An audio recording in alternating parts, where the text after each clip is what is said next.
Bueno, pues nada, buenos días, bienvenidos al segundo día del taller.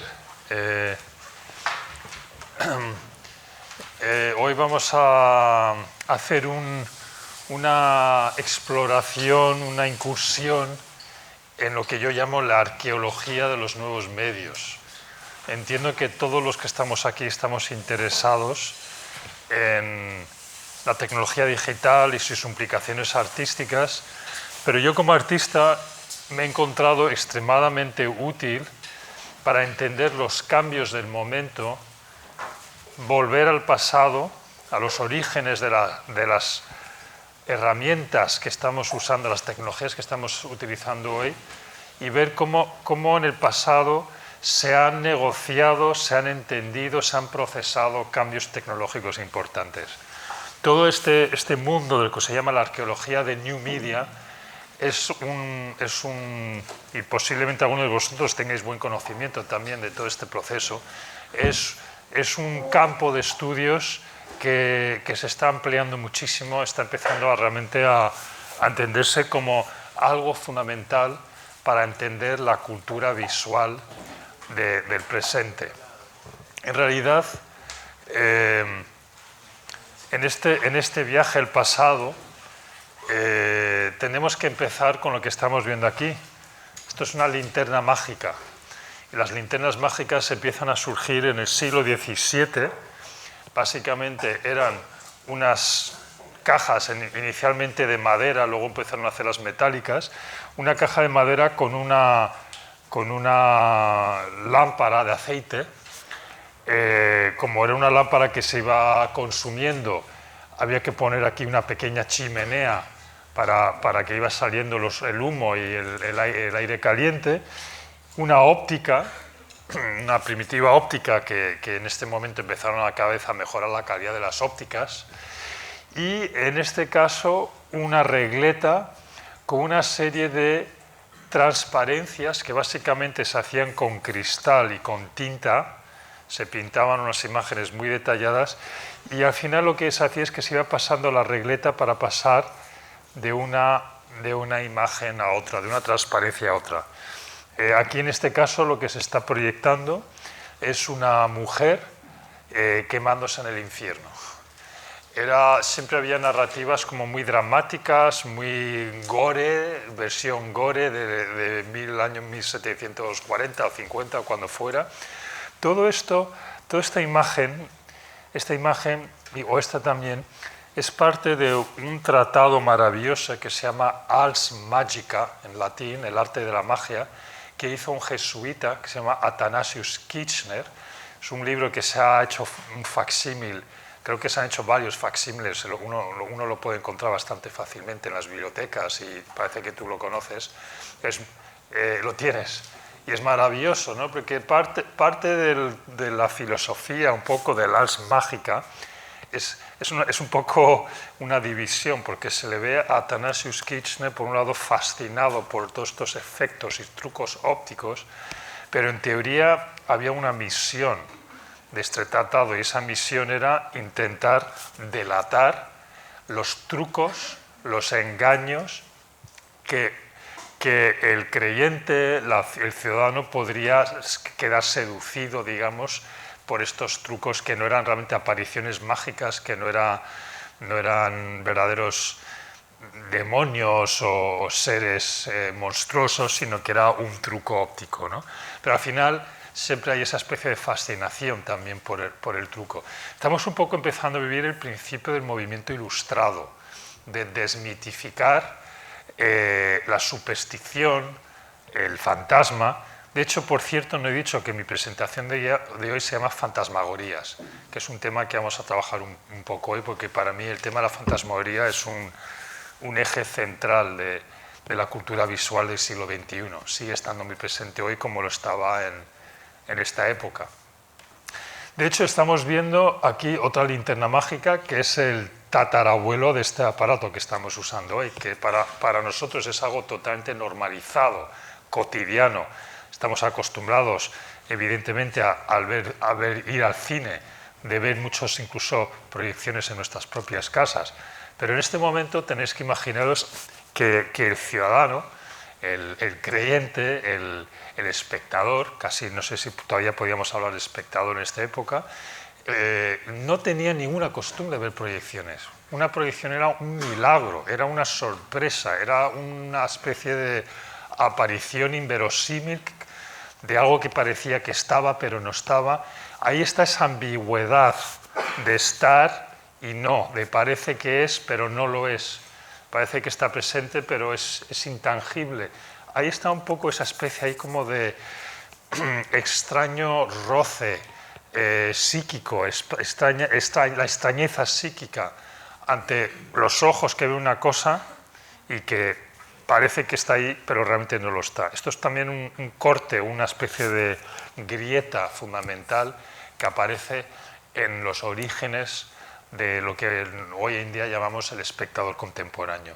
Pero siempre estaba muy asociado el tema de lo grotesco, de la ultratumba, de lo monstruoso, lo deforme. Este mundo de la proyección atrae otras realidades que no son las cotidianas. Hay algo siempre como un envoltorio, como no podemos quitar esta luz, ¿no? Siempre hay un envoltorio así como muy... Sí, como muy oscuro, por decir de una forma. Aquí tenemos ya una linterna mágica un poco más contemporánea, del siglo XIX, que empezaron a hacerse mucho más portátiles. Tenemos aquí arriba la anilla que literalmente te permitía llevarla en la mano, colgarla, pero en el fondo siempre es lo mismo. Aquí tenemos la apertura para meter la transparencia, lo que hoy en términos contemporáneos llamamos la diapositiva, con la óptica, con la chimenea para que se permitiera que saliera un poco el calor y el humillo de la lámpara de aceite, ¿no? Empezó a aparecer a lo largo del siglo XVIII, finales del siglo, estamos hacia 1780, 90, ya principios del 19, 1810, 1815, empezó a aparecer la figura del proyeccionista, que es una figura que me encanta. Aquí está el hombre que lleva su linterna mágica de casa en casa, a las casas de la alta burguesía de las principales capitales europeas, y hacía estos espectáculos, estos soirées de divertimento para los invitados. Aquí incluso traía una sábana que estaba un poco engalanada, como si fuera casi como las cortinas de un teatro, ¿no? Aquí tenemos el público, perdona que no tiene mucha calidad esta imagen, pero aquí en esta retroproyección, pues el público siempre había esta especie como de viaje al infierno, viaje al mundo del más allá, el susto. Vemos incluso aquí el que ha hecho la ilustración, estas figuras que tienen un nombre, se me olvida cómo se llaman, grífidos o algo así, estas cabezas de calaveras con alas de murciélagos. Siempre hay esa especie como de estética un poco pregótica, ¿no? En el fondo era una forma de divertirse y de asustarse, ¿no? O de asustarse de una forma divertida. Y luego, finalmente, todo esto converge hacia lo que es el nacimiento de la fantasmagoría, del espectáculo de la fantasmagoría. 1791, si no me equivoco. En cualquier caso, es fines del siglo XVIII. Este espectáculo yo lo considero como un espectáculo crucial para la cultura visual. Nosotros somos herederos de este momento. Y yo, si existiera una tecnología para viajar en el tiempo, volvería a París en 1791 y me compraría una entrada para ir a ver esta fantasmagoría, que era en la cripta de los capuchinos, es decir, había que bajar al sótano de la iglesia de los capuchinos en París. Había tortas todas las noches para conseguir una entrada, había colas, peleas, fue un fenómeno, una explosión de interés. Todo el mundo en París quería ir a ver la fantasmagoría. Y había una especie de antecámara donde, antes de entrar en la sala de la fantasmagoría, donde se iba calentando, digamos, al público con sonidos de viento y efectos acústicos así un poco raros.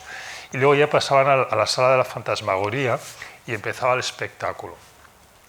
El espectáculo fue creado por un belga que era óptico, él también un hombre ya plenamente perteneciente al movimiento ilustrado, se llamaba Etienne Gaspard Robertson.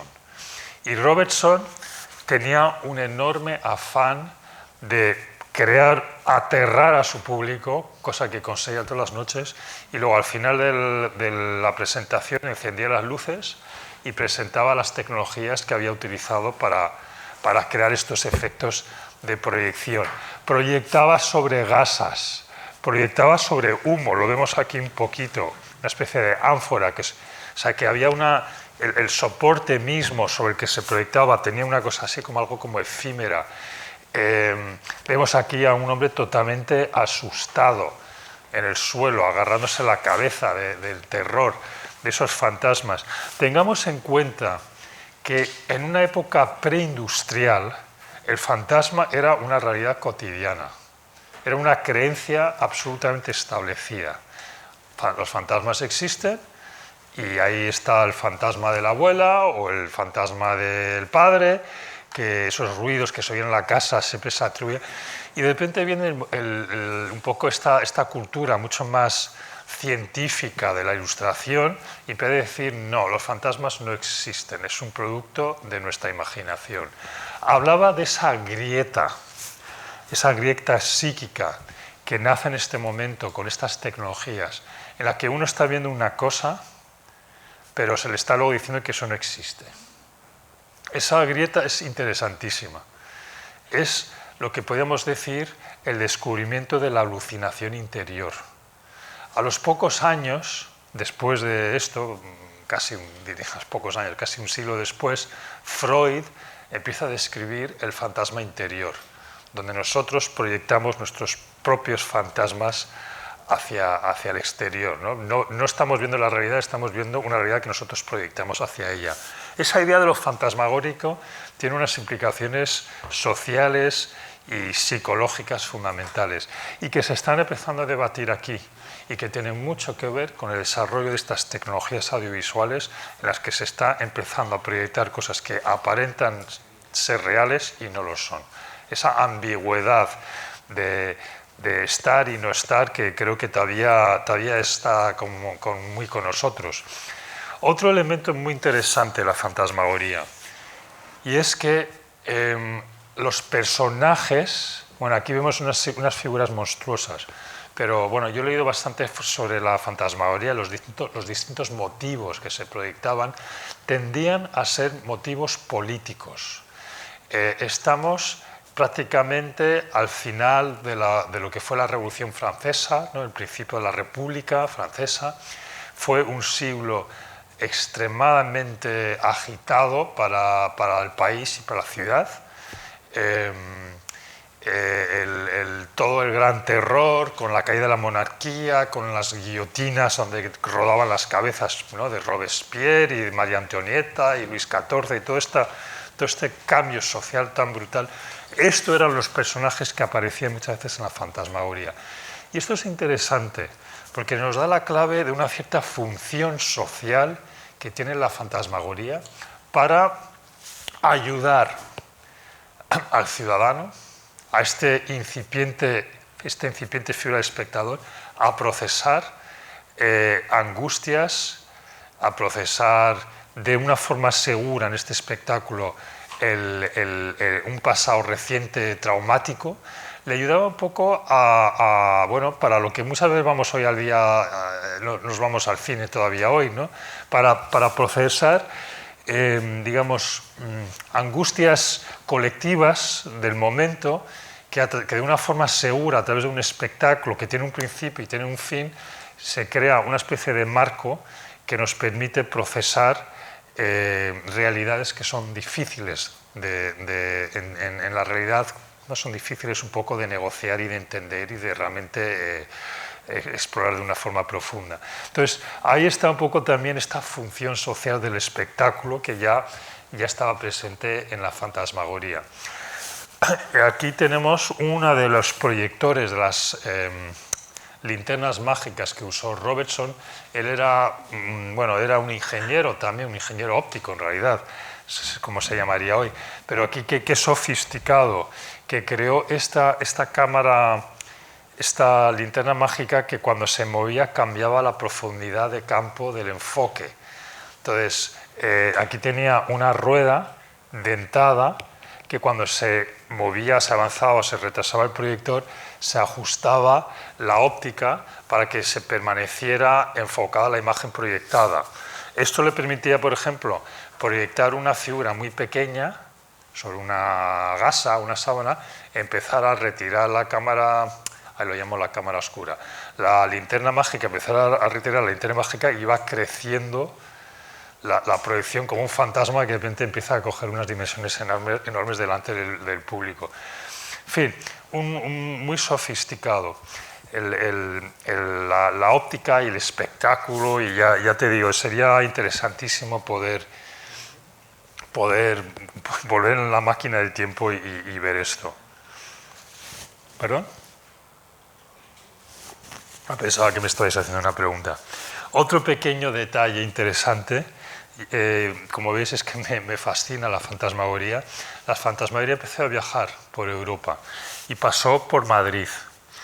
Y hay constancia de que Francisco de Goya visitó la fantasmagoría y se quedó muy impactado. Y de hecho muchas de las pinturas tardías y los grabados en las que aparecen figuras levitando y flotando, que es un motivo que siempre se ha atribuido a una cierta locura del pintor que estaba perdiendo la cabeza, quizás otra forma de leer muchas de esas formas así como de brujería y tenía que ver con su experiencia en la fantasmagoría. Yo he visto referencias muy directas en los motivos visuales proyectados en la fantasmagoría en las pinturas de Goya. Entonces ¿no? Y se habla siempre de Goya como el nacimiento del arte moderno, ¿no? Como el primer artista que de alguna forma cambia la forma de pensar en la creación y en el arte. No es casual que también esto ocurre en un cambio de una cultura visual que está aquí naciendo. Es decir, aquí es donde empieza la figura del espectador. La figura del espectador no existía antes. No se miraba la realidad de esta forma, no se miraban estas imágenes artificiales, estas escenificaciones fantasmagóricas.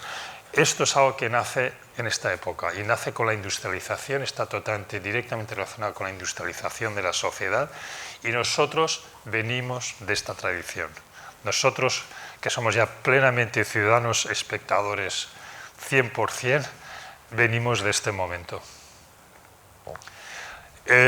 No podemos aislar la fantasmagoría de muchos otros fenómenos ópticos que estaban ocurriendo en ese momento. Había de repente una voracidad por todo tipo de efectos ópticos, de juguetes ópticos, de transformaciones, de engaños visuales. Era muy interesante, por ejemplo, estos tarjetones que se llamaban los tarjetones de Spooner, era una empresa inglesa que los hacía, unas tarjetas como así de grandes, yo he visto varias de estas. Entonces tú las veías con una luz normal y podías ver esta especie de mujer ahí yaciente en su tumbona, ¿no? Pero cuando tú agarrabas esta tarjeta y la ponías hacia la luz, o ¿no? detrás de una lámpara o algo, se transparentaba y aparecía ahí como una especie de figura monstruosa.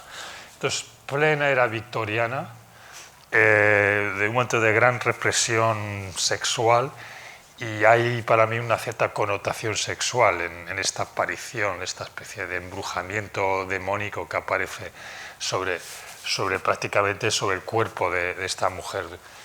Otra tarjeta, otro buen ejemplo, aquí tenemos otra tarjeta de Spooner con una mujer con un microscopio, y aquí tenemos un cuenco, que es un cuenco donde se supone que hay agua, lo dice aquí. Bueno, es básicamente agua sacada del Támesis, del río Támesis.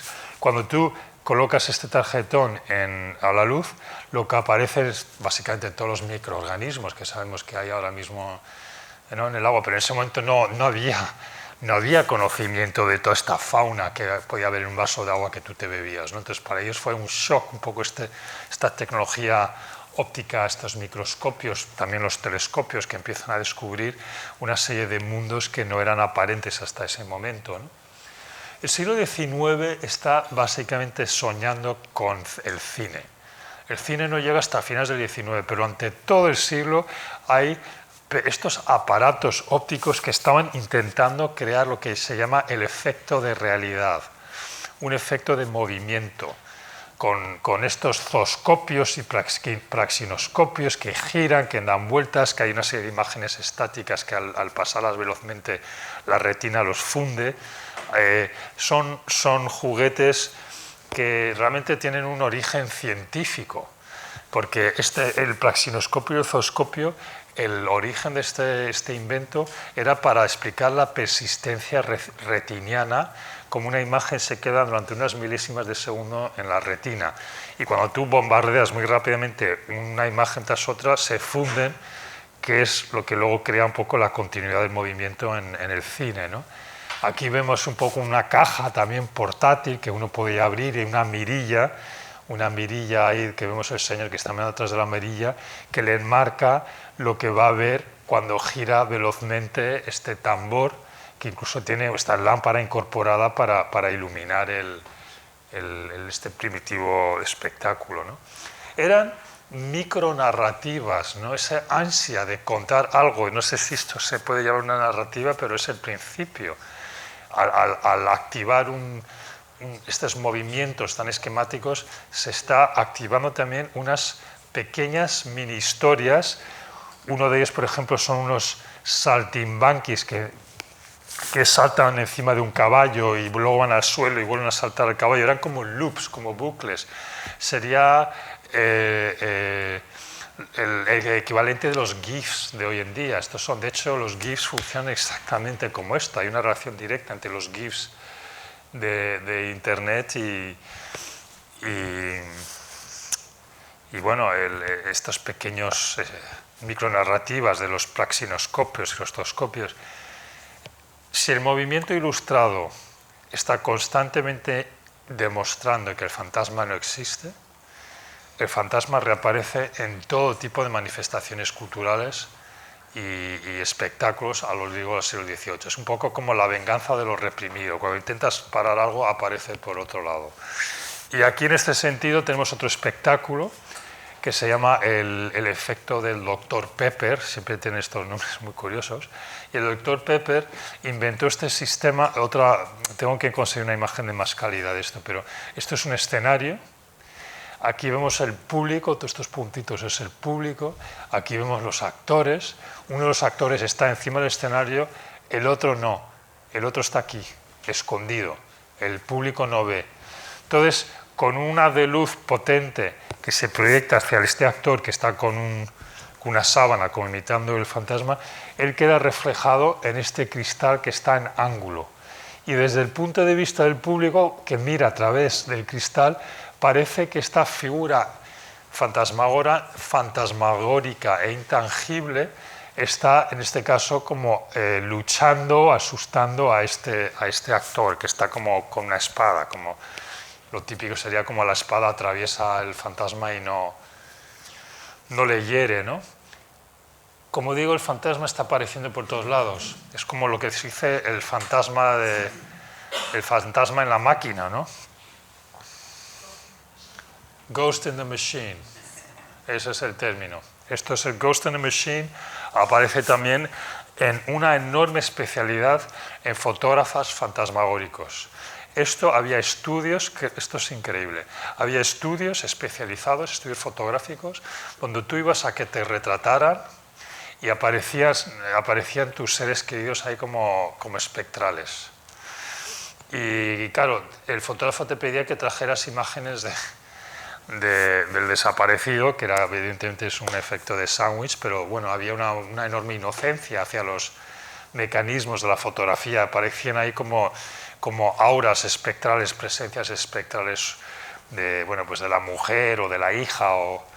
Es como interesante toda esta especie de fantasma tecnológico, ¿no? Que había todavía una enorme necesidad en creer en lo fantasmagórico, ¿no? Entonces, además me parecen como psíquicamente fascinantes estas imágenes, muy plásticas. Hablaba de cómo había ciertos aparatos... Sí. ¿Cómo? Oculus. Sí, tiene algo. Absolutamente, bueno, es el... estaba hablando de cómo las tecnologías, bueno, más bien los juguetes ópticos empiezan a difundirse como entretenimiento, pero muchos de ellos tenían un origen científico. El estereoscopio. El estereoscopio se desarrolló para explicar la visión binocular del aparato óptico humano. Esa idea de que dos ojos funden en el cerebro dos imágenes ligeramente distanciadas que al fundirse crea el efecto de profundidad. Pero esto de repente se empieza a difundir masivamente como un juguete de los salones, ¿no? De hecho, es interesante que había muchísimo más fotografía estereoscópica en el siglo XIX que cualquier otro tipo de fotografía. La forma más estándar de consumir fotografía era con esos tarjetones, ¿no? Con las dos imágenes ligeramente diferentes que se metían en el aparato estereoscópico. Interesante esta imagen de mujeres, evidentemente acomodadas, ¿no? Se ve todo como su vestimenta y todo, son mujeres de la alta burguesía, es una foto francesa, parisina. Las mujeres empiezan a consumir mucho los estereoscopios como un entretenimiento de salón y también como una forma de viajar y de tener un contacto social, porque al final, a no ser que fueras una mujer proletaria que trabajaba en la fábrica, las mujeres tenían muy poco acceso al mundo social y el mundo de los cambios que estaban ocurriendo en las ciudades. No tenían ese tipo de acceso que tenían los hombres. El estereoscopio se convirtió en un entretenimiento que permitía a las mujeres ver cosas a las que no tenían acceso, incluyendo viajes, ¿no? Empieza aquí todo el proyecto colonialista, de empezar a ir a Egipto y a la India y a todas las colonias europeas en esta expansión imperial francesa y luego la inglesa. Se trataba de hacer más visualmente accesibles estos lugares lejanos también para conquistarlos también de una forma ya política, ¿no? Toda la idea del viaje, de cómo el planeta empieza a empequeñecerse, cómo el viaje alrededor del planeta, a través de, por ejemplo, la aparición de los primeros barcos de vapor que acelera muchísimo el viaje contemporáneo, da la sensación que de repente el mundo es mucho más pequeño. Y aquí tenemos este maravilloso inventor que se llamaba el Kaiser Panorama, y el Kaiser Panorama estaba en Berlín, que fue un espectáculo también que fue muy popular y combinaba un poco la estereoscopía y el diorama. Era básicamente un gran tambor con casillas. Vemos aquí el 1, 2, 3, creo que ahí leo 25. Y cada casilla era una ciudad. Ahí veis Cairo, escrito en alemán. Entonces, si tú te sentabas aquí y mirabas por la mirilla estereoscópica, veías una imagen del Cairo. Y cada minuto sonaba un timbre, retirabas la mirada y todo el tambor hacía...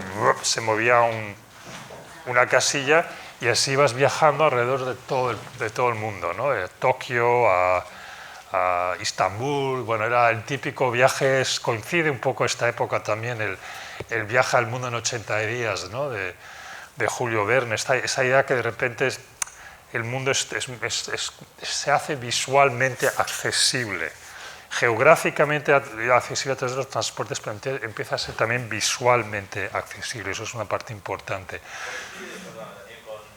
Coincide también un poco con el nacimiento del turismo, de alguna forma, un turismo de clase alta, ¿puede ser? Totalmente, coincide con, por ejemplo, el Grand Tour. El Grand Tour, que siempre había empezado a haber una serie de sitios muy importantes en ese Grand Tour. Uno de ellos era España, el Al-Ándalus, la Alhambra en Granada, norte de Marruecos, todo el norte de África, Alejandría, Egipto, todo el tour por el Mediterráneo empezó a ser gran parte del Grand Tour.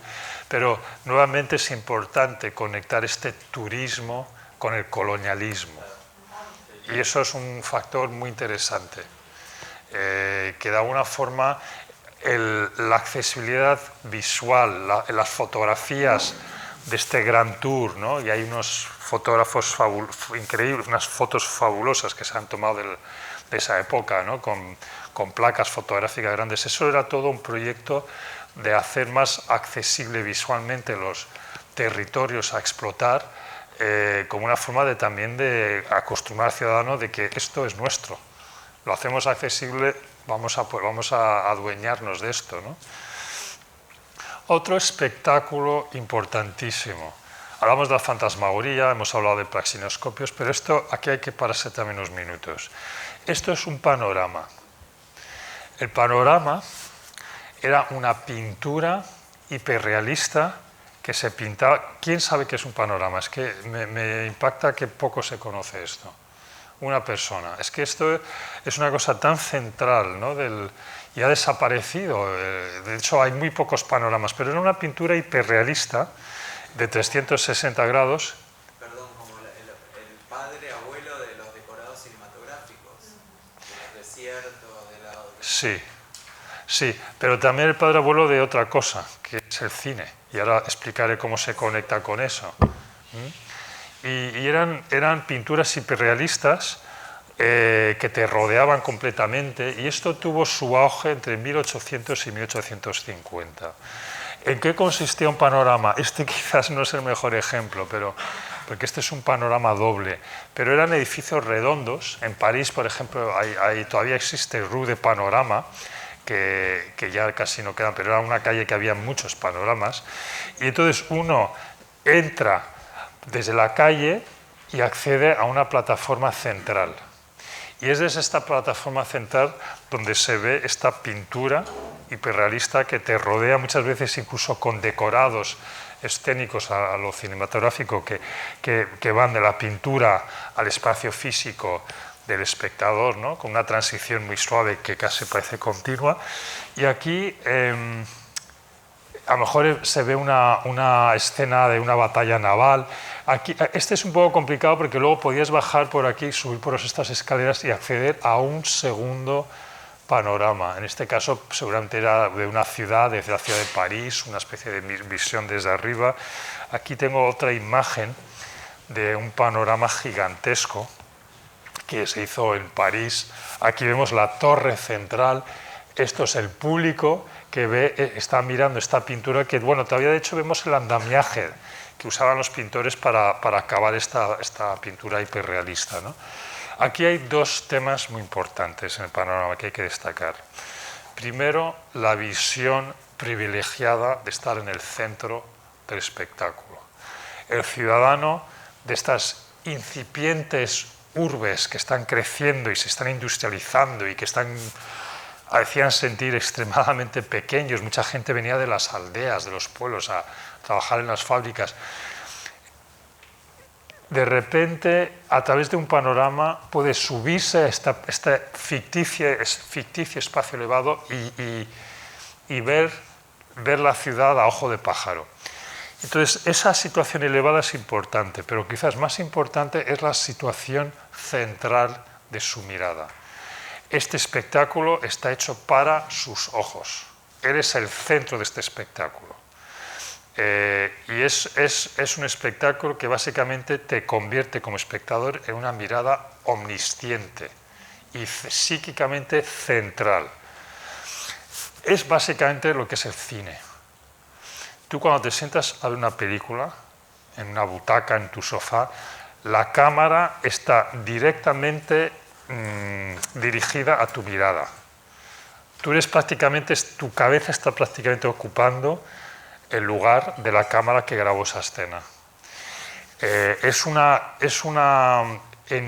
especie de síntesis de una intimidad enorme entre tecnología en este caso cinematográfica, y el aparato óptico del ser humano. Esa mirada central es algo que pertenece a cada plano de cada película, de todas las películas que se han hecho desde el principio del cine. Son siempre estructuras panorámicas, donde tú eres psíquicamente el centro de ese espectáculo. Ese espectáculo está hecho para tus ojos y solamente para tus ojos. Y se te confiere una falsa sensación de poder, una falsa sensación de control. El acto de mirar, como decía Foucault, el acto de mirar es un acto de poder, ¿no? Por eso estas políticas de la mirada, de quién ve y quién es visto, luego hubo todo un desarrollo de las cárceles, de panorámicas con las celas alrededor, donde el guardián en la torre central miraba a los prisioneros y los prisioneros siempre sentían que estaban siendo vistos. Ahí el que está en el centro de esta torre es el que tiene el poder, y ese poder se nos confiere a los espectadores cuando vemos un artificio cinematográfico. O sea que está como construido dentro de todos los aparatos del espectáculo que hoy, incluyendo estos aparatos, todo esto está hecho para nuestra mirada. Espero que se haya entendido, es un poco complejo la estructura, pero aquí esto es de la Exposición Universal de 1900, quiero tener cuidado con el tiempo. Arriba tenemos una imagen de la primera presentación de los hermanos Lumière, del cine de los hermanos Lumière, en la Exposición Universal de París. Sabéis que las exposiciones francesas, la Torre Eiffel, ¿no? Todos estos que se hacían cada 11 años, tuvieron un impacto enorme en la cultura de masas. Eran lugares donde el ciudadano iba a aprender sobre las novedades tecnológicas del momento, culturales, artísticas. Y bueno, esto fue la primera, hasta ahora, las proyecciones, porque ya llevaba 3 años por ahí circulando el invento de los hermanos Lumière, pero era casi un espectáculo de vodevil, ¿no? El cine se acompañaba, había espectáculos de vodevil con varias actuaciones, y normalmente se proyectaba al final una película durante de un reel, no sé cómo se llama, un reel, ¿eso es para mí? Una bobina. Una bobina, gracias, y eran nada, muy cortos, ¿no? Pero esto es la primera vez que se hace una proyección como a gran escala, y es conocido la frase de Louis Lumière, eran 2 hermanos, ¿no? Y Louis Lumière, que esto pasa a la historia como uno de los grandes errores, ¿no? Él dijo que el cine no tenía ningún futuro, que el invento que han hecho no iba a tener ningún futuro. Estaba muy equivocado, evidentemente. Pero quería destacar esta imagen, porque para conectar claramente el cine con el panorama. En la misma Exposición Universal de París se creó el cineorama. Estamos hablando de 3 años desde la invención del proyector versión Hermanos Lumière del cine. Consistía en un panorama cinematográfico, básicamente, una plataforma central. El público accedía desde dentro a esta plataforma central, que se había decorado como si fuera un globo aerostático. Y aquí debajo de la plataforma vemos los proyectores de cine que proyectaban sobre una pantalla envolvente un viaje por encima de varias ciudades. Primero despegaba de la ciudad de París, en el Jardín de las Tullerías, sobrevolaba París, sobrevolaba Marsella, Barcelona, era el Grand Tour. O sea, iba por el Mediterráneo, creo que aterrizaba en Alejandría, creo recordar.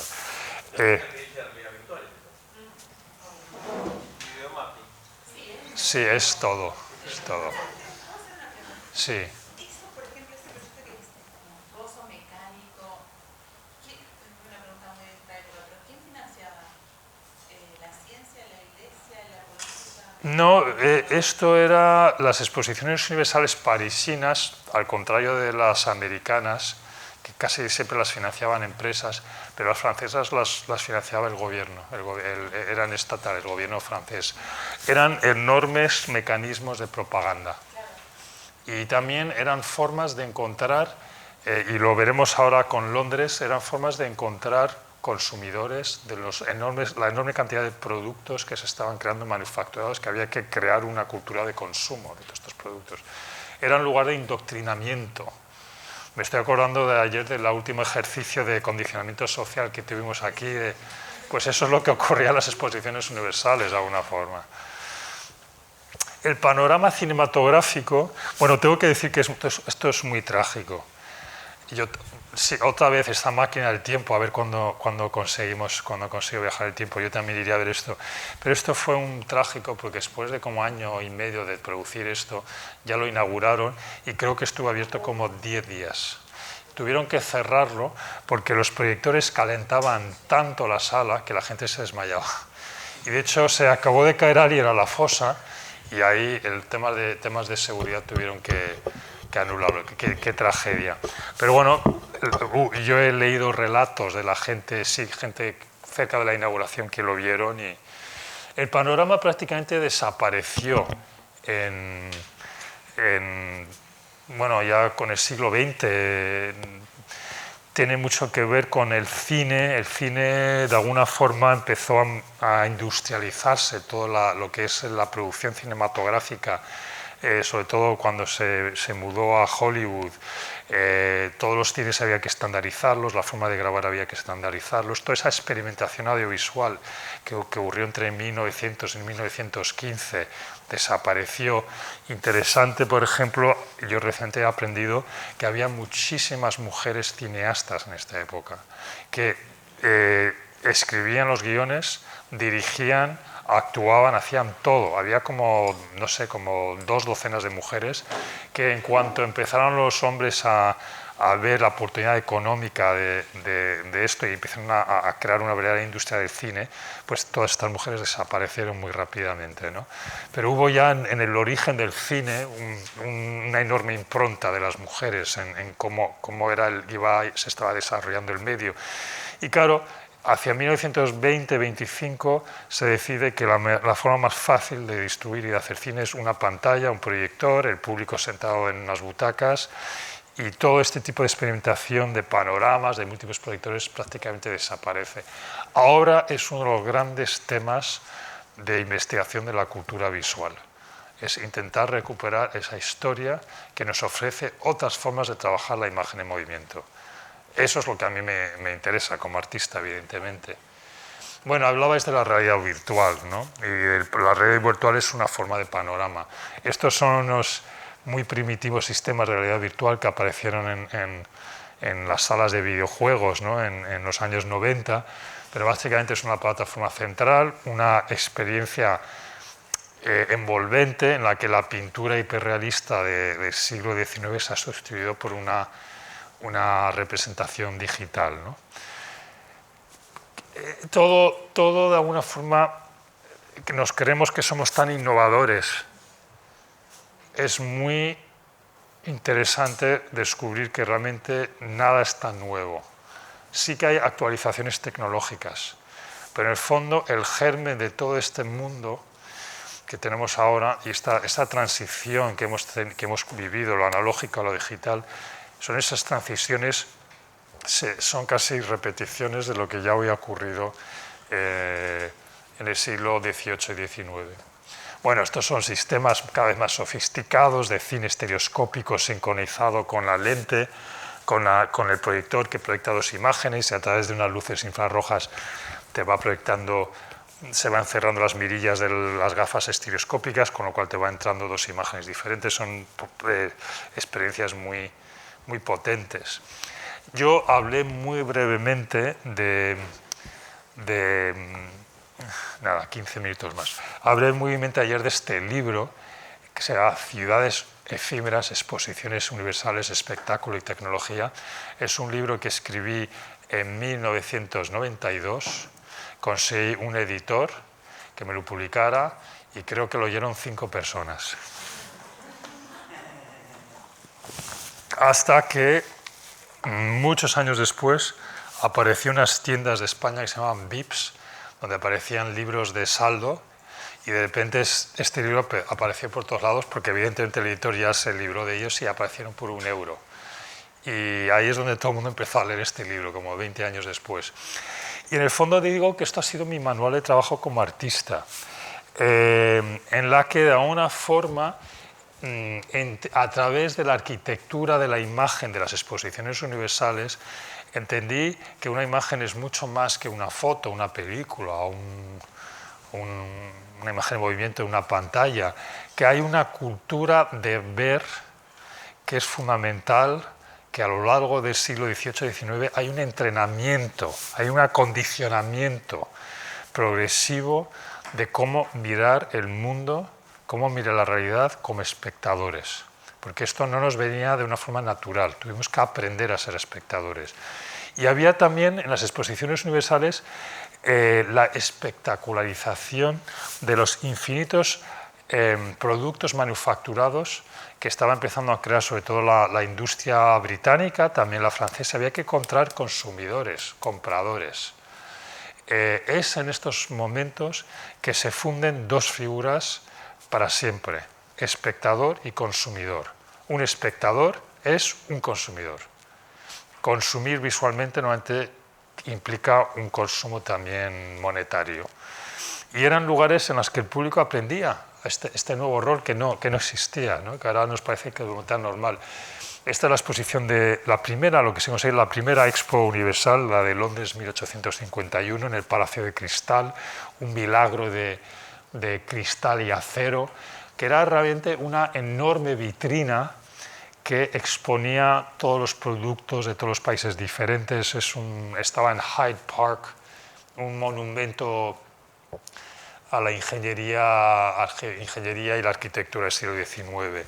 Otra foto que evidentemente tengo que conseguir, porque esto no tengo excusa, esto es de mi libro, tengo que conseguir documentarlo mejor. Pero aquí quería destacar la vitrina, muy importante la vitrina. El cristal como dispositivo óptico que permite al consumidor prácticamente poner las narices delante del objeto de deseo, pero al mismo tiempo es inalcanzable. Esa idea de presentar los objetos de deseo, los objetos de consumo, casi como fetiches, ¿no? Casi como un altar. Todo el tema del display, todo el tema, aquí es donde nacen todos los escaparates en los centros comerciales, de las tiendas, de Galeries Lafayette, de Harrods, de Selfridges, toda esta cultura visual, todo esto es parte del mismo fenómeno de consumir visualmente, y ahora empiezan a consumir también, a despertar el instinto de consumo. Me puedo acercar a esos guantes, a ese sombrero, casi lo puedo agarrar, pero tengo ese cristal que no me permite cogerlo, no me permite tocarlo, tengo que entrar en la tienda y comprarlo. Son unos mecanismos de deseo muy interesantes. En cualquier caso, las exposiciones universales, sobre todo a lo largo del siglo XX, hay una enorme experimentación audiovisual que tiene siempre un elemento de cultura de masas, de seducción, de consumo, espectador, pero también hay experimentos que yo creo que artísticamente tienen un enorme potencial. Aquí tenemos San Francisco, en 1914, empiezan a proyectar sombras sobre la niebla que siempre hay en esa ciudad. Aquí tenemos una de mis exposiciones favoritas, la de Nueva York, de 1939. Toda la exposición intentaba vender la idea del futuro. Estados Unidos está hundido por una depresión, la Gran Depresión, de la que parece que no sale, que empezó en el 29. 10 años después parece que el país sigue sin levantar pie. Y se crea esta exposición universal como forma... Me estáis mimando demasiado. Muchas gracias. Yo no estoy acostumbrado a estas atenciones. Y se crea toda esta exposición universal para intentar levantar al país, para intentar inspirar al país. Y es curiosamente, no es el Estado, no es el gobierno, no es la ciudad de Nueva York la que lo crea, sino que son las empresas, que esto es muy americano, las que construyen el mundo futuro. En este caso, General Motors, ahí vemos la GM, estos son los pabellones que tuvo más éxito, diseñado por el diseñador industrial Norman Bell Geddes, un histórico del diseño industrial. Era un pabellón muy, bueno, como veis, muy aerodinámico, ¿no? Aquí es lo que nació toda la estética aerodinámica de contornos redondeados, y el público hacía unas colas enormes, incluso un poco utilizar el público como una forma de ornamentación masiva. Entonces, figuritas que hacen como la serpiente para entrar en este corte en el edificio. Y al entrar se subían sobre estos, podríamos decir, ¿cómo se dice esto en castellano, en español? Son como las cintas, las maletas, ¿no? Que se mueven continuamente. Pues sobre estas cintas hay unos asientos que se iban moviendo constantemente y que iban llevando al público de un diorama a otro. Era casi como, bueno, se suponía que era como un paseo aéreo, un poco remitiendo otra vez al globo aerostático del cineorama de 1900. Esta es una versión contemporánea, es una versión donde el espectador está en una butaca. Curiosamente hay un audio que se describe las maravillas de la ciudad del futuro. Ese audio lo hizo el actor Bela Lugosi, que yo le he oído, es muy gracioso. Bela Lugosi, sabéis que es el que hizo de Drácula, ¿no? En estas películas de Hollywood. Y bueno, en ese viaje aéreo, aquí lo que es interesante es la butaca móvil. Normalmente tú te sientas en el cine en una butaca y el espectáculo se mueve delante de ti, pero aquí esto se convierte casi en una experiencia hipercinematográfica, donde tu butaca se mueve y vas viendo un plano y otro plano a través de ese movimiento de las butacas. Yo siempre me acuerdo de una frase que dijo el artista coreano Nam June Paik. Lo resumió perfectamente. Dijo: el cine no es ver, el cine es volar. Tú cuando te sientas sobre una butaca, el espectáculo, ¿no? Como ese avión que os enseñé ayer en mi presentación, es como que esa butaca que te hace volar, que te lleva a otros lugares, que te lleva a otros espacios, ¿no?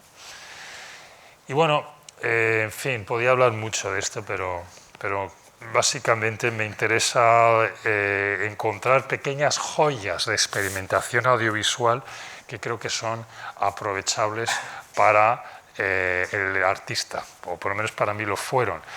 Esto es otro punto y aparte en lo que es la cultura de masas que normalmente encontramos en una exposición universal. Lo hizo Le Corbusier, fue un encargo que hizo para la Philips, la empresa de electrodomésticos, y consistía en una especie de arquitectura medio, digamos, aerodinámica, pero también parecía como una tienda de campañas. Lo llamaron el poema electrónico. La exposición de Bruselas, que es donde se presentó esto en 1958, es una exposición de la posguerra europea. Una Europa que está absolutamente destrozada, literalmente todavía hay ruinas a lo largo de todo el continente, y sobre todo el fantasma de las bombas atómicas que cayeron sobre Nagasaki y Hiroshima, que acabaron un poco la Segunda Guerra Mundial, pero Europa era conocedora de que esas bombas se habían destinado para lanzar originalmente sobre Alemania. Bruselas es una exposición que intenta vender la idea de los usos pacíficos de la energía atómica. Si habéis estado en Bruselas, quizás habéis visto ese monumento que se llama el Atomium, estas bolas como de un átomo que era la estructura molecular ¿no? que de alguna forma intentaba vender esta idea. Pero aquí, sin cortarse para nada, en este poema electrónico crea un espectáculo absoluto y totalmente apocalíptico, que de alguna forma permite, como en esa fantasmagoría de 1798, permite al ciudadano enfrentarse a ese trauma, a esa angustia, a ese fantasma psíquico de la guerra nuclear, de la explosión nuclear, y es un espectáculo totalmente apocalíptico. Otro pabellón que se está estudiando muchísimo en la actualidad tenía un sistema de sonido muy sofisticado, de múltiples altavoces muy rico. Hubo compositores, artistas que trabajaron en esto. ¿Dónde está nuestra máquina del tiempo? Yo quiero poder volver a ver el poema electrónico. Sí. No, quería saber si, ¿sabés por qué se llamaba, por qué electrónico, poema electrónico el tipo? No sé, es una buena pregunta, nunca ni me lo había planteado, pero es verdad que es que llama la atención. Además que para nosotros trabajando con lo electrónico tiene mucho sentido. Posiblemente hubiera ya intervención de un muy primitivo sistema de computador que manejaba, porque era un sistema de múltiples proyecciones, estaría sincronizado. 58, muy temprano. Este otro espectáculo también, que esta es un espectáculo que se presentó en Montreal en 1968, se llamaba el Polyécran, la polipantalla. También todo coordinado, eran como unas cajas, cada una con un proyector de diapositivas, y las cajas se movían sincronizadas todos por una computadora también. O sea que eran experimentaciones. Esto es interesante que mucha de esta experimentación audiovisual vino de Europa del Este, de países como Hungría, Checoslovaquia sobre todo, Polonia. Así ha habido una tradición muy interesante de experimentación audiovisual que luego, bueno, pues de alguna forma ha sido históricamente muy importante en su contribución. Esta idea de actores que se proyectan y luego salen los actores y tienen diálogos con su propia proyección. Este pabellón en Montreal también, que es el 68, se llama El Laberinto, donde se empieza a proyectar sobre el suelo, sobre el techo. Se suponía que era el recorrido de la vida desde el nacimiento hasta la muerte de un individuo. Aquí vemos el nacimiento del personaje de este pabellón que ibas pasando de una sala a otra. En este caso, la proyección en el suelo, el padre conociendo a su hijo en vertical. Esto fue diseñado por Roman Kreuter, un húngaro que de hecho después se quedó en Canadá y fundó el sistema IMAX y Omnimax, estas películas que también son parte también de esta tradición. Otro lugar curioso que aparece en muchas de estas tecnologías es la casa embrujada de Walt Disney. Con esta especie de arquitectura sureña, decadente, ¿no? Tipo Nueva Orleans, con efectos como con el salón de baile, no sé si alguno habéis estado, que hay este salón de baile. Esto es la fantasmería del Dr. Pepper, con este espejo en ángulo que te permite ver algo que está escondido, reflejado en el cristal, con estas figuras espectrales. En el fondo es interesante el pensar en la casa embrujada como una gran máquina óptica, y encontré este plano donde, bueno, el público entra y hay una serie de precámaras. O sea, esto es como la fantasmagoría versión 1960, ¿no? Ahora se ha quedado muy antiguo.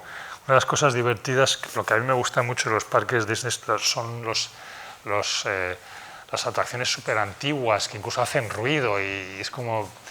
Bueno, en los parques de atracciones en general, cuando son antiguos, son muy interesantes. La gente se subía o se sube a estos carritos que, nuevamente, como en Nueva York, con el pabellón de General Motors, tienen esta experiencia, lo que yo llamo hipercinemática, donde en lugar de ver un plano y otro plano, es tu carrito que va moviendo y te va mostrando un diorama tras otro, ¿no? Y este aparato óptico, como digo, pues va pasando por las distintas salas, por estos elementos que de alguna forma te acotan la mirada, no te permiten ver detrás, se mueven izquierda, derecha, para arriba, es como nuevamente un plano, otro plano, etc. Curioso que en un momento dado, de este recorrido, hay un momento en que te ves reflejado a ti mismo en el espejo y aparecen estos seres, como que parece que están sentados contigo, y que yo también relaciono muy directamente con la fotografía post-mortem, ¿no? De estos estudios que hacían. Bueno, en fin, sí, es interesante la experimentación con proyectores láser, con fibra óptica que hay en estos lugares, ¿no?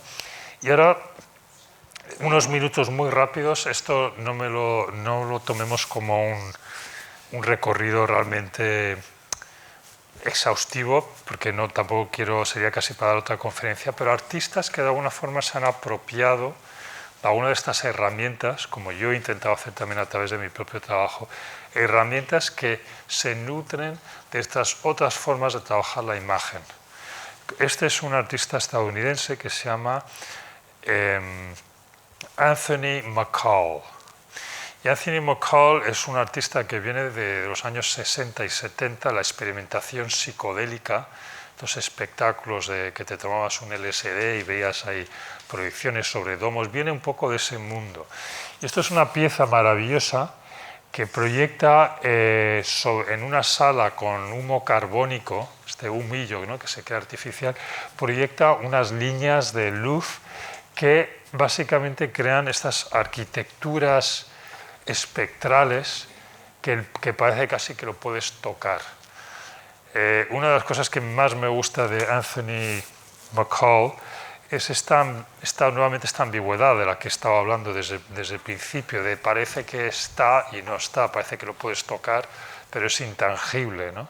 Hay algo muy paradójicamente táctil del mundo que ha creado Anthony McCall, un artista que ha tenido un renacimiento tremendo en los últimos años a través de las instalaciones. Ahora está empezando a hacer estos proyectos con proyectores de video. A mí no me gustan tanto, las anteriores eran con Super 8 y tenían ahí un grano cinematográfico que no me gustan tanto en estas versiones contemporáneas. Anthony McCall. ¿Cómo? McCall, M-C-C-A-L-L. Anthony. Hubo aquí una exposición de él. ¿No hay una obra que se llama Anima o algo por el estilo que era de ese estilo, de como la foto anterior que proyectaba, pero me parece que eran láser, con colores la apuesta era como que cada color simulaba el ánimo de la persona o algo por el estilo? Eso no me suena a nada, Anthony McCall. Anthony McCall es muy sobrio. Siempre era el mismo color. Ah, ok. Bueno, esto es Christian Boltanski, un artista francés que, por cierto, ha muerto hace poco, que ha trabajado mucho lo fantasmagórico también. Esto es una obra suya muy inicial, que a mí me encantó cuando lo vi, muy simple, muy juguetona, muy infantil, con pequeños muñecos de cartón, unos tan sencillos, unos ventiladores que movían y unos proyectores que crean esa especie de fantasmagoría maravillosa en las paredes de alrededor. Muy panorámico, por cierto, ¿no? El centro como generador de este espectáculo que te rodea. O tenemos al artista polaco Krzysztof Wodiczko, que emigró a Canadá y luego a Estados Unidos y que empezó a trabajar con estos proyectores, estas proyecciones gigantes fotográficas y luego de video proyectados sobre fachadas de edificios.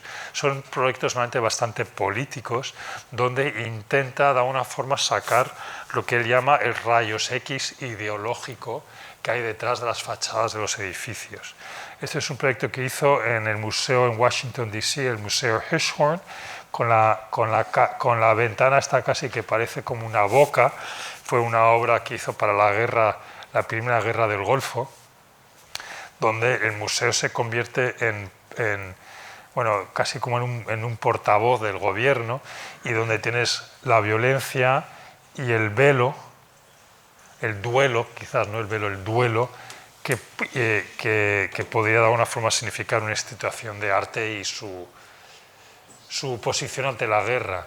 O esta otra obra que hizo en Tijuana, en México, donde se proyectaba sobre un centro cultural en Tijuana testimonios de mujeres trabajadoras en las maquiladoras, estas fábricas bueno, donde hay muchísima violencia y son algunas muy peligrosas. Entonces, en vivo creó una especie de collarín con una cámara de video que luego se proyectaba en directo con las manifestaciones, protestas de estas mujeres y todas las condiciones con las que trabajaban, ¿no?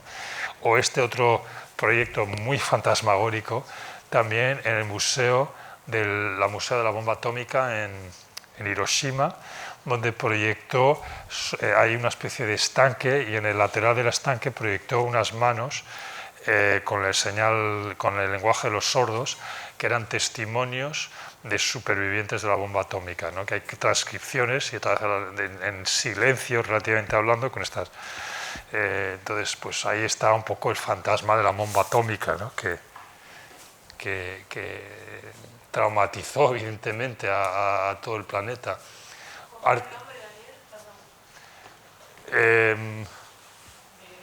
Sí, bueno, es un nombre polaco. Krzysztof Wodiczko. W-O-D-I-C-K-Z-O, o algo parecido a eso. Wodiczko. No me sé cómo se escribe exactamente, pero es súper conocido. Y si pones Krzysztof con K, Krzysztof. Y si pones Krzysztof Wodiczko artista visual, te aparecerán miles de cosas en Google. Rafael Lozano Hemer, un artista mexicano-canadiense, bueno, fundamentalmente es mexicano, colega mío por otro lado, tiene algunos proyectos donde se colapsa el espacio fantasmagórico de Internet, para mí Internet es la nueva fantasmagoría del momento, con el espacio público. Aquí tenemos un proyecto en el que el público de una plaza en Rotterdam, con su cuerpo colocado delante de unos focos, va revelando imágenes que están como escondidas por la luz y van apareciendo como capas y capas de imágenes. Otro artista que para mí ha trabajado y es muy consciente de esta historia de la fantasmagoría es Tony Ausler, el artista estadounidense Tony Ausler. Sí, hubo una muestra acá. Estuvo con el CCCK. Sí, ¿estuvo bien? Sí, claro. Los ojos, las esferas. Que proyecta sobre, ¿no?, esculturas, es muy interesante. Esta es una serie un poco particular de él que proyectó en Madison Square Park en Nueva York, proyectó unas caras sobre humo que me recordaba mucho también a la fantasmagoría. Y bueno, en realidad en todo el parque, ¿no? En los árboles, en los troncos, en las copas de los árboles, testimonios de vecinos, de personas que se me olvida un poco cuál era el contenido. Pero en cualquier caso él ha trabajado mucho esta idea de lo fantasmagórico, lo espectral. Y luego ya finalmente para ir acabando, estos son bastante divertidos, esta pareja británica que se llaman Tim Noble y Susan Webster. Y ellos hacen autorretratos con basura, que sabéis que me interesa la basura. Y al final con basura crean unas esculturas y luego con unos proyectores la silueta que proyectan las acumulaciones de basura siempre son ellos. En este caso los dos están meando, aquí están, no sé si lo veis, como acostados mirando el cielo con una montaña de basura de McDonald's, tomándose una copita de champán y fumando un cigarro, todo también. Bueno, es un poco no sé, algo así como nosotros somos la basura o la basura está dentro de nosotros o parte de nuestra identidad, no sé, hay algo ahí interesante. Aunque a veces es un poco simple como esta, pero tiene algo este proyecto para mí. Sobre todo relacionado con lo que estamos hablando. Y finalmente, ya para ir acabando, esto es una artista afroamericana que se llama Kara Walker. Y Kara Walker también yo creo que es muy conocedora de toda la tradición del panorama. Los panoramas, por cierto, tuvieron mucho éxito en el sur sur de Estados Unidos, ¿no? en Nueva Orleans y en Atlanta, en Georgia, todos estos sitios. Y claro, ella como afroamericana pues ha hecho unos panoramas con cartulina negra donde hay una especie como de figuras con gestos psicosexuales, ambiguos, violentos, que tiene que ver con toda la tradición, digamos, de violencia histórica hacia el afroamericano en Estados Unidos, ¿no? Pero nuevamente utilizando este dispositivo del panorama. Y en general ella ha utilizado mucho todo tipo de artefactos y artilugios, de proyecciones, incluyendo el teatro de sombras, que al final es una tradición larguísima, antiquísima, que eso es precedente a todo lo que hemos estado hablando del fantasma en la máquina, the ghost in the machine, pero que en el fondo es parte son también uno de los grandes orígenes de la imagen en movimiento, son los teatro de sombras, que ha sido una tradición tan rica, sobre todo en China y en Indonesia, y en lugares del sureste asiático. Pero Kara Walker también ha creado para ellos. Una última artista que siempre he estado yo atento, un poco pionera, es una artista estadounidense que se llama Jennifer Steinkamp, que ha trabajado mucho la idea del wallpaper digital, donde empezó con distintos proyectos a cubrir paredes enteras con unas imágenes digitales muy procesadas, normalmente muy relacionadas con la naturaleza, pero también siempre muy cargadas, muy densas, y tú te conviertes en parte del proyecto. Estamos hablando de una obra bastante antigua, de 1994, 95, algo así. Ahora ya hay muchos otros artistas que han trabajado esta idea digamos, de cubrir una pared entera, ¿no?, de suelo a techo, con estas realidades a veces como muy psicodélicas. Es conocida Jennifer sobre todo por estos árboles digitales que se mecen ligeramente. Era, bueno, un proyecto bastante conocido de ella en los principios de los años 2000, por ahí.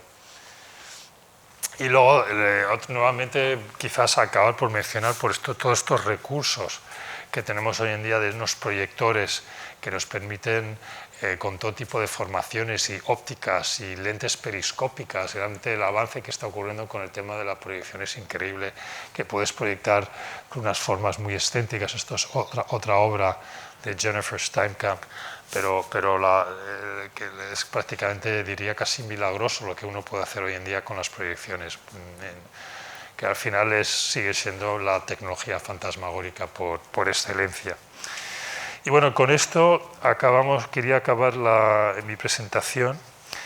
No sé si tenéis alguna pregunta. Tenemos unos minutitos para las preguntas. Estaba pensando en las TCI y las transcomunicaciones instrumentales, que no sé si manejas del tema y si te parece que se puede vincular con lo que mostraste, sobre todo lo del siglo XVIII, por ahí, como, digamos, formas de vincularse con fantasmas, con espectros, a través de medios técnicos, pero no como un espectáculo, sino como una instancia de mediación entre vivos y muertos. Si yo estoy interesado en hacer esa mediación entre vivos y muertos, como artista, dices. No, si te parece que se podía vincular con esas otras experiencias como más espectaculares que mostraste. No sé si te estoy entendiendo. Estás hablando como de sesiones de espiritismo y cosas así. Sí. Sí, absolutamente. De hecho, es que no he hablado de ello, pero toda la explosión del fenómeno de espiritismo en el siglo XVIII es fundamental. Otro tema que ahora mismo hay una cantidad de libros que están saliendo sobre el espiritismo en el siglo XIX relacionado con efectos ópticos y trucos visuales. Otro tema fascinante que está muy conectado con todo esto que estamos hablando. Absolutamente conectado.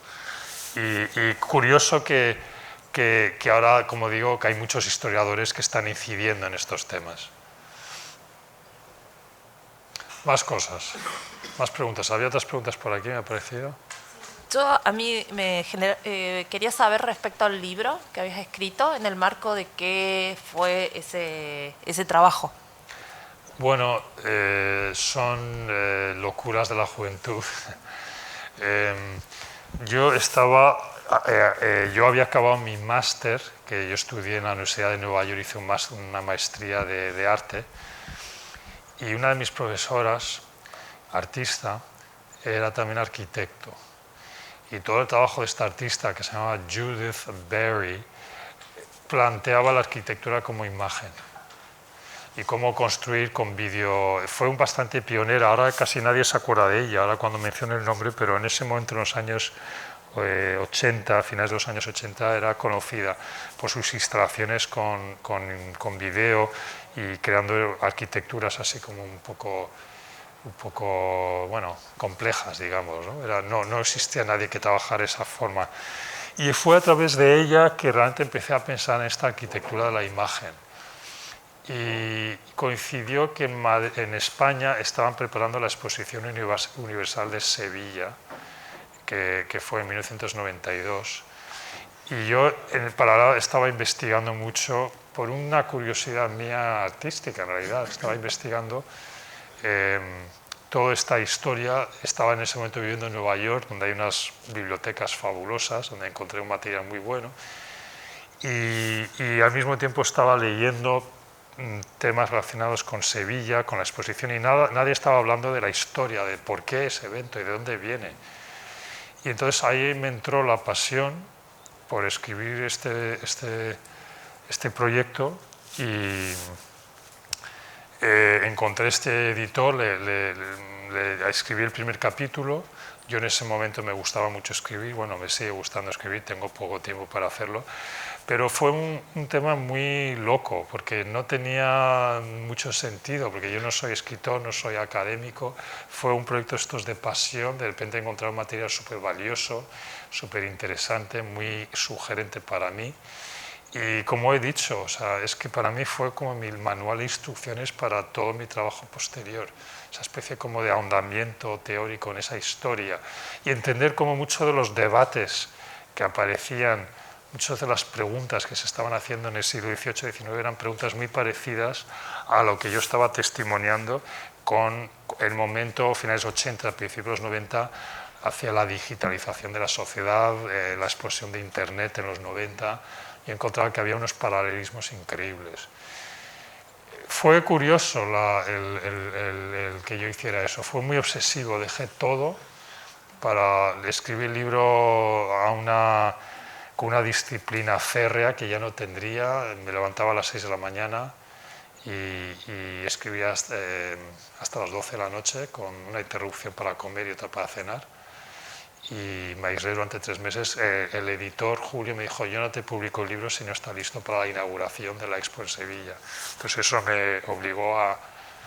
Y luego, pues ya te digo, no lo leyó nadie, pero después de muchos años, de repente la gente lo empezó a comprar de segunda mano, y mucha gente me ha dicho: qué interesante.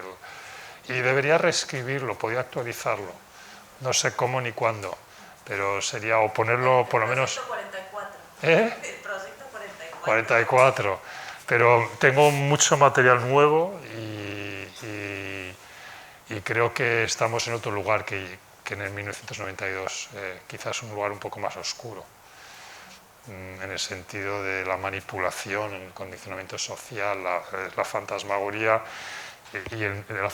la fantasmagoría del miedo, de cómo se nos está siempre pinchando el miedo a través de los medios, la angustia. Estoy haciendo ahora un proyecto muy interesante de una universidad americana que todos los años hacen una encuesta de lo que tienen miedo los americanos. Lo llevan haciendo 15 años. ¿De qué? ¿De qué tienen miedo los americanos?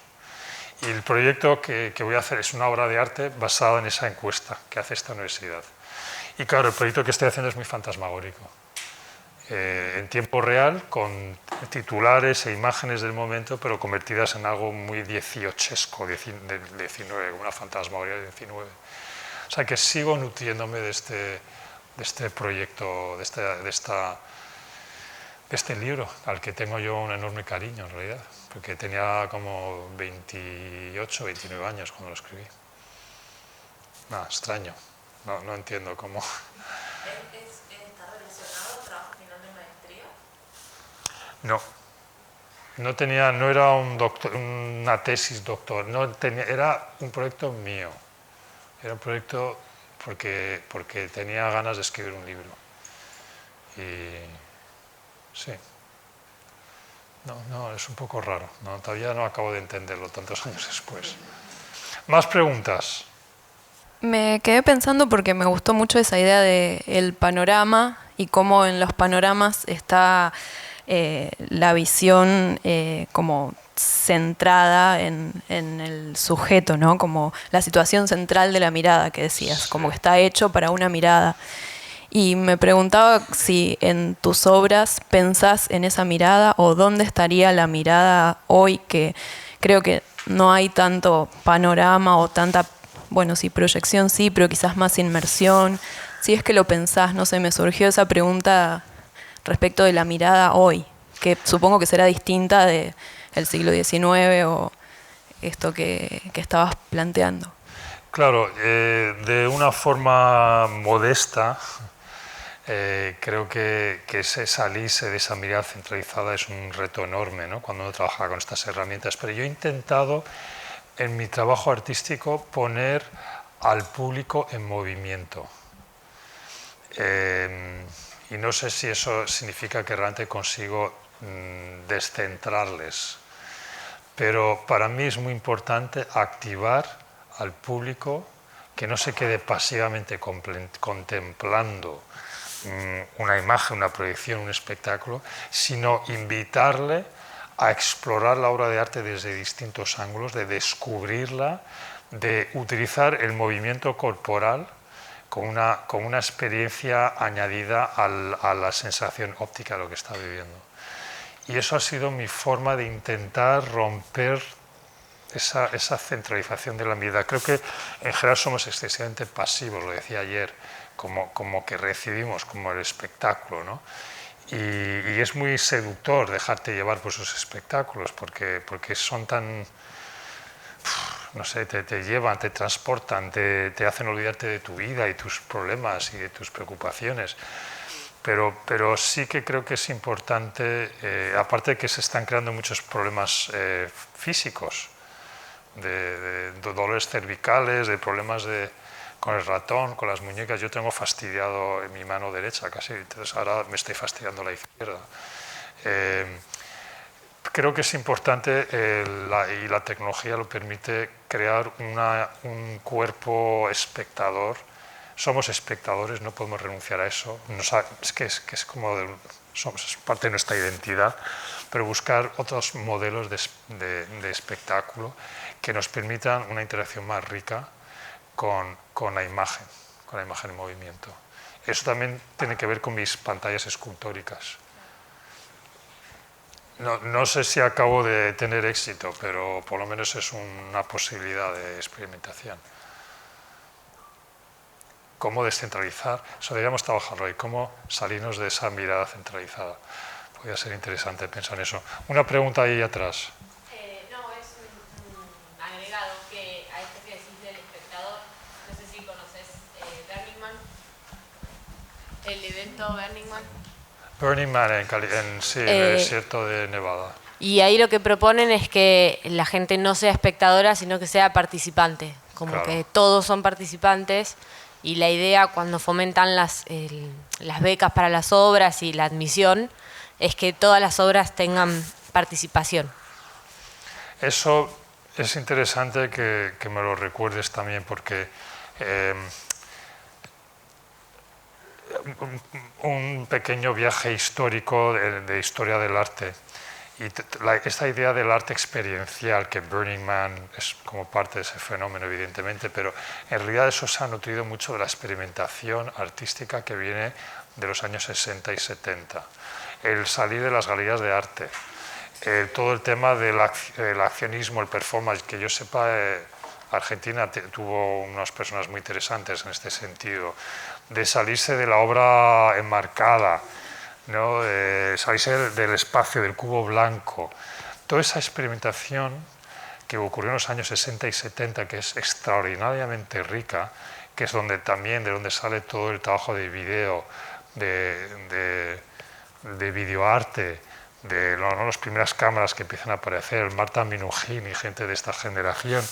Todo eso de repente desapareció en los años 80. Y hay un factor económico que es bastante tremendo, y es que las galerías de arte no sabían cómo vender esas cosas, esos experimentos. No eran eran muy interesantes, me encanta, pero ¿cómo vendemos esto? Sacaron la pintura del armario, lo quitaron el polvo y se inventaron el expresionismo, el neoexpresionismo abstracto, que empezó en los años 80, y de alguna forma todo esto se fue un poco subterráneo.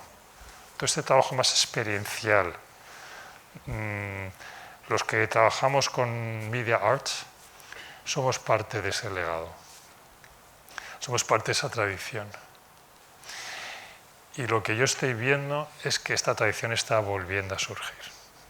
O sea, creo que estamos en un momento interesante los que trabajamos con estas herramientas, porque esa tradición no ha muerto, no ha desaparecido.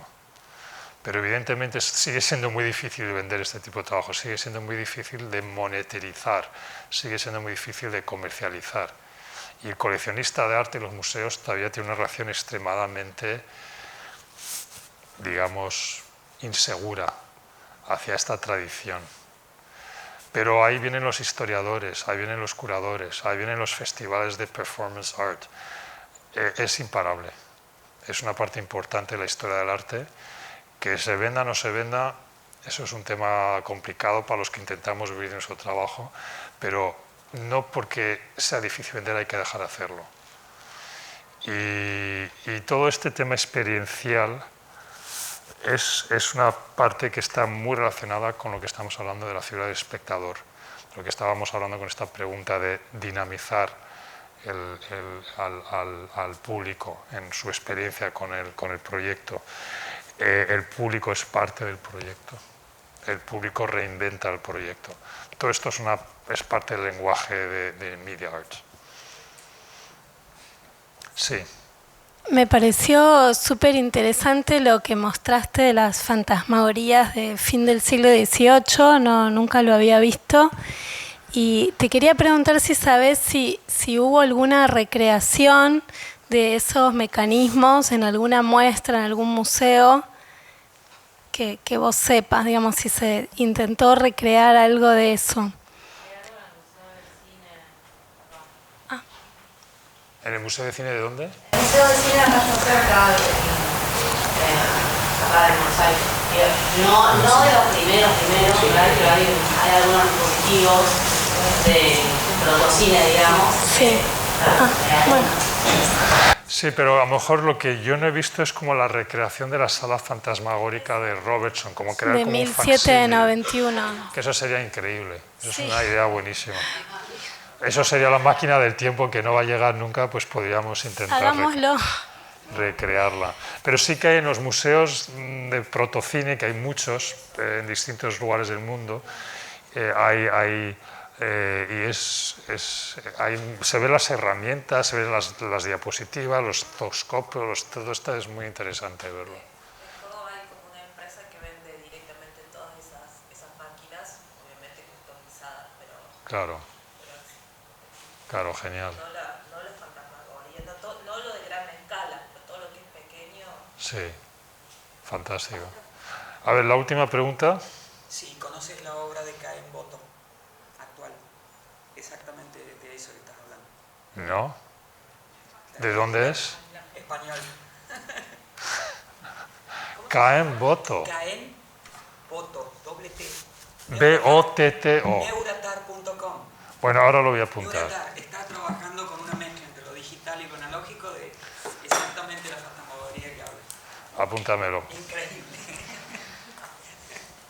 Pues nada, muchas gracias. Muchas gracias por lo voy a investigar esta noche. Bueno, con esto cerramos la presentación. Vamos a empezar ahora el tour. El tour que Karina, no sé si al final lo vas a hacer tú, pero sí que nos gustaría tener así también, hacemos un poco de break también, de ver la fundación, y si queréis pillar algo para beber o algo antes de iniciar el... Sí, un cafecito y rapidito. Un cafecito rapidito y en 5 minutos salimos.